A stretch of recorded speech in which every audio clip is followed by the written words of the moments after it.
बोलिए सदगुरुदेव की जय। गुरु साहब के पावन चरणों में कोटि कोटि बंदगी। आए हुए सभी श्रद्धालुओं को एवं प्रेमी भक्तों को, हंस जनों को, माताओं बहनों को एवं सकल समाज को साहेब बंदगी, साहेब बंदगी, साहेब बंदगी। आज की प्रस्तुति में है कबीर बीजक रामायणी 15। सुनिए कबीर बीजक रामायणी 15 का बहुत सुंदर अर्थ के द्वारा जो सभी कबीर साहब की वाणी है, अनमोल वाणी, आत्म ज्ञान के विचार से बनाए हुए सुंदर अर्थों के द्वारा सुंदर अर्थ सुने। हो नई बदरिया पर गो संझा, अगुआ भूला बन खंड मंझा, पियन ते धनयंते रही, अचौपरी कामरी माथे गहई, हुलवा भार ना ले सके, और कहे सखियन सोरो, जो जो भीगे कामरी, त्यों त्यों भारी हो।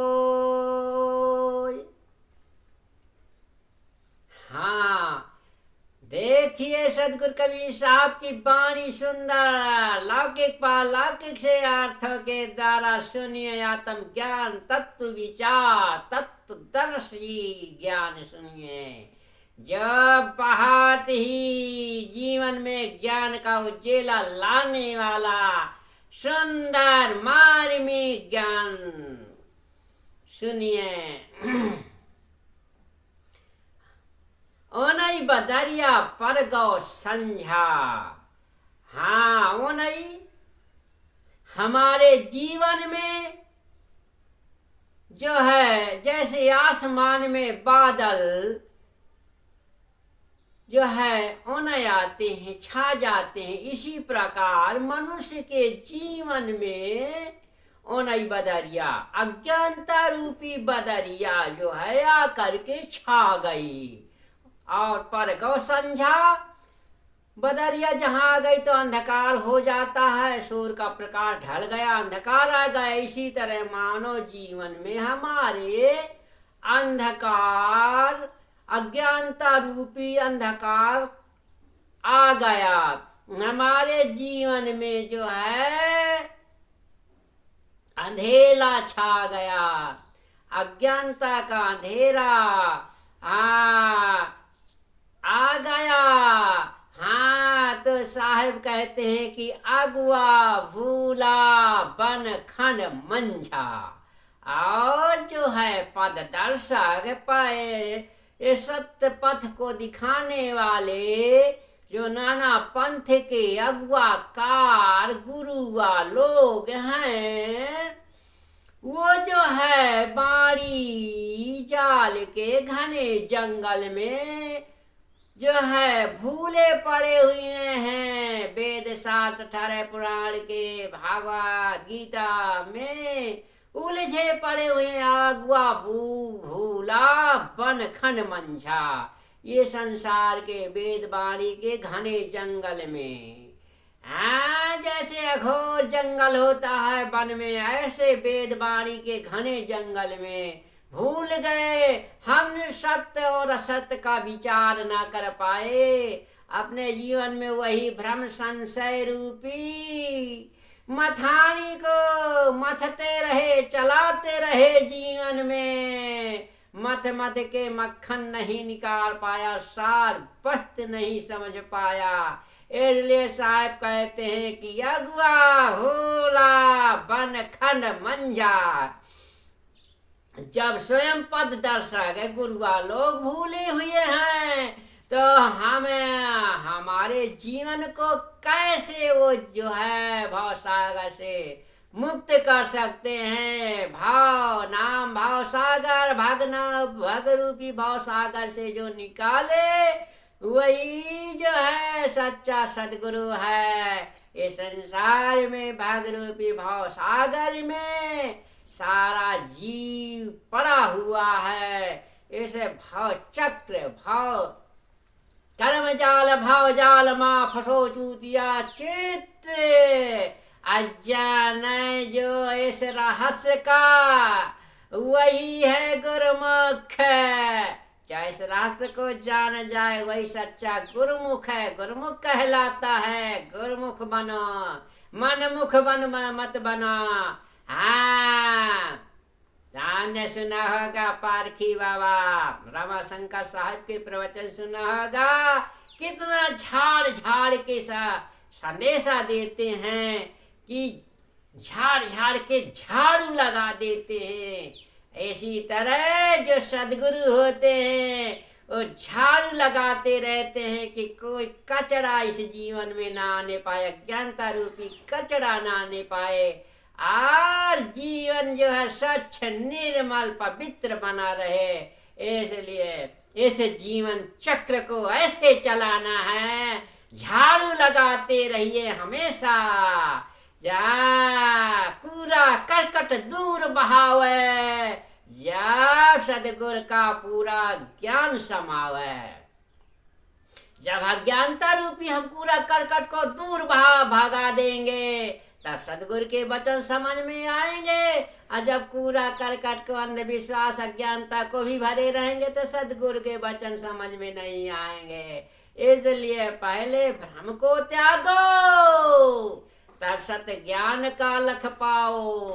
हाँ, तो सदगुरु की वाणी जो है अनमोल वाणी है। हाँ, इसलिए साहब ने कहा है कि पिया अनते धन अंते राई चौपर कामर माथे गई। और उस पिया अंते हम अपने पिया परमात्मा को अपने से अलग बाहर खोज रहे हैं और आत्म रूपी धन को छाड़ करके हम परमात्मा को अलग अपने से अलग कहीं खोज रहे हैं। पिया अनते धन अंते रहाई चौपर कामर माथे गाए। आज जैसे चौपर खेलने वाले जुआरी होते हैं, पासा चलाते हैं, चौपर खेलते रहते हैं और चौपर में सारा धन लगा करके हार करके हाथ झाड़ जस चले जुआरी।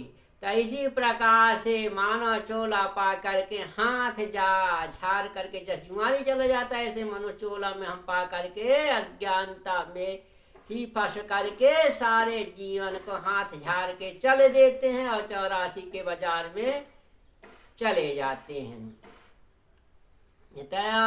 और इसलिए सामने चौपर कामर माथे गहाए। और उसी जो है वेद शास्त्रों को हम अपने माथे में कह करके सिरोधार करके उन्हीं वेद शास्त्रों में चलते रहते हैं। जो हमारे भ्रम संशय का खजाना है वो भ्रम संशय में डालने वाला है।